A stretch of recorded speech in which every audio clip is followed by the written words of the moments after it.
राज्य सरकारच्या लाडकी बहीण या महत्त्वाकांक्षी योजनेची फेरपडताळणी आता सुरू करण्यात आली आहे। ही फेरपडताळणी करणाऱ्या अंगणवाडी सेविकांना लाडक्या बहिणींच्या रोषाला सामोरं जावं लागतंय। हळूहळू ही योजना बंद करण्यात येणार असल्याचा आरोप विरोधकांनी केला आणि त्यामुळे या फेरपडताळणीवरून आता सरकारने सारवासारव केल्याचं पाहायला मिळतंय। बघूया सविस्तर। विधानसभा निवडणुकीच्या तोंडावर मोठा गाजावाजा करत महायुतीने लाडकी बहीण योजना सुरू केली होती। निवडणुकीत त्याचा महायुतीला मोठा फायदाही झाला।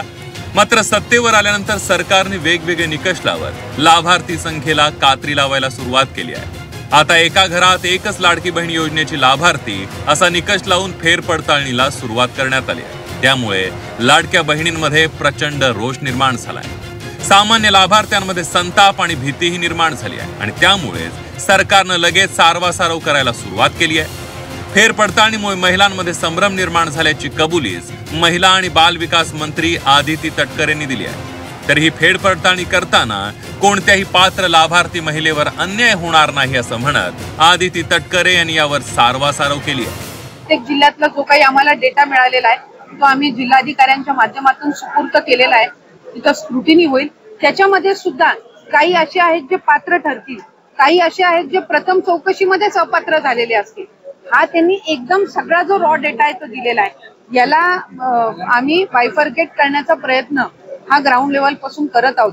त्याच्यामुळे बरेचसे याच्यामध्ये सुद्धा असतील जे कदाचित पात्र असतील, पण ते डेटामध्ये त्यांनी आम्हाला दिलेलं आहे, त्याच्यामुळे क्रॉस व्हेरिफिकेशन करणं गरजेचं आहे। काही आहेत जे अपात्र असतील आणि काही आहेत जे कदाचित पहिल्या स्क्रुटिनीमध्ये बाद झालेले असतील। मला आपल्या माध्यमातून पुन्हा एकदा सांगायचं आहे की पात्र लाभार्थ्यांना वगळण्यात येणार नाही, त्यांच्यावर कुठल्याही पद्धतीचा अन्याय होणार नाही।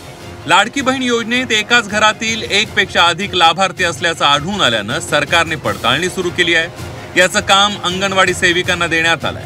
मात्र आता सर्वेक्षणासाठी गेलेल्या अंगणवाडी सेविकांना अपात्रतेवरून घराघरात सुरू झालेल्या वादाला सामोरं जावं लागतंय। कधी कधी तर सर्वेक्षण सोडून ही भांडणं सोडवत बसावं लागतंय। वेळ प्रसंगी महिलांच्या रोषालाही सामोरं जावं लागतंय। लाडक्या बहिणींची अपात्रतेचे फॉर्म रद्द करायला सांगितले आहे, परंतु आम्ही स्लम एरियामध्ये काम करतो। आमच्या एरियामध्ये संयुक्त कुटुंब पद्धती आहे आणि एकाच घरामध्ये 3-4 महिला असल्यामुळे आम्ही कुणाचा फॉर्म रद्द करायचा? दोन्ही जावा आमचे लाभार्थीच असतात, सासू सून ही आमचे लाभार्थीच असतात आणि आमच्या आणि सासू सुनामध्ये, आमच्या आणि जावामध्ये हे शासन भांडण लावण्याचा प्रयत्न करत आहे। आम्हाला अंगणवाडीमध्ये आमच्या एरियामध्ये आम्हाला 8 तास ड्युटी करायची आहे। जर आम्ही त्यांचे अपात्रचे जर केलो तर ह्या महिला आमच्या अंगावर येऊन आम्हाला मार खाण्याची वेळ येणार आहे। परिस्थिती अशी आहे की गृहभेटी देतो आम्ही, तर गृहभेटी हा आमचा कामाचा भाग आहे। जेव्हा आम्ही गृहभेटीला देतो तेव्हा त्या पालकांचे असे रिॲक्शन आहेत की तुम्ही आमचे लाडक्या बहिणीचे पैसे बंद करताय, आम्हाला तुमच्याकडे जायला सांगितलंय, ते सर्वेक्षणाचा भाग तुमचा आहे, बंद करणं किंवा चालू ठेवणं हे तुमच्या हातात आहे, त्याच्यामुळे तुम्ही जर बंद केलात तर इथं अंगणवाडी आम्ही चालू देणार नाही, असे पालकांचे रिॲक्शन आहे। तर दुसरीकडे लाडकी बहीण योजनेत होणाऱ्या फेरपडताळणीवरून राष्ट्रवादी शरद पवार पक्षाने सरकारवर जोरदार टीकास्त्र डागलाय। तंत्रज्ञानाच्या जगात योजनेत घोळ कसा होतो असा सवाल करत सुप्रिया सुळे यांनी सरकारवर निशाणा साधलाय। जर शेतकऱ्याचा फॉर्म, मुलांचा फॉर्म 0.1% ला तुमची ऍडमिशन रिजेक्ट होते आणि महिला आणि पुरुष, महिलांच्या स्कीम मध्ये पुरुषांना पैसे मिळाले, म्हणजे हास्यास्पद पण नाहीये। म्हणजे मला विश्वासच बसत नाही की ह्या तंत्रज्ञानाच्या जगामध्ये अशा चुका होऊच कशा शकतात। त्यामुळे हे सगळं खूप मोठे आणि गंभीर विषय आहेत। महाराष्ट्र राज्याच्या समोर आर्थिक परिस्थिती अतिशय गंभीर आहे। तर आम्ही यातून मार्ग काढू, लाडक्या बहिणींना नाराज करणार नाही असं उपमुख्यमंत्री अजित पवार यांनी म्हटलंय। तर जे नियम आणि अटी लावले आहेत त्यामध्ये लाडक्या बहिणी बसायला हव्यात हे सांगायलाही अजित पवार विसरले नाही। आम्ही त्याच्यातनं मार्ग काढू, आपण काळजी करू नका।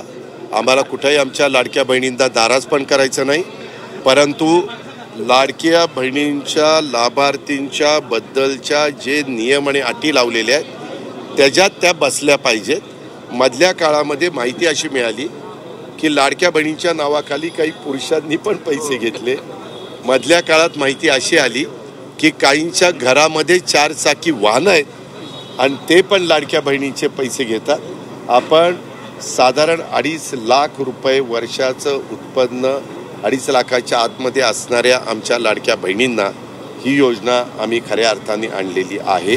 लाडक्या बहिणींवर अन्याय होणार नाही, मात्र निकषात बसायला हवं असं सरकारचं म्हणणं आहे.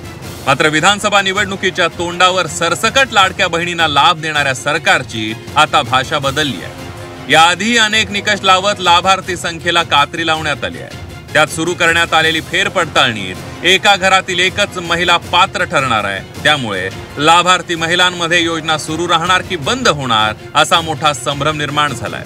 त्यावर सरकार मात्र सारवासारव करत वेळ मारून नेताना पाहायला मिळत आहे.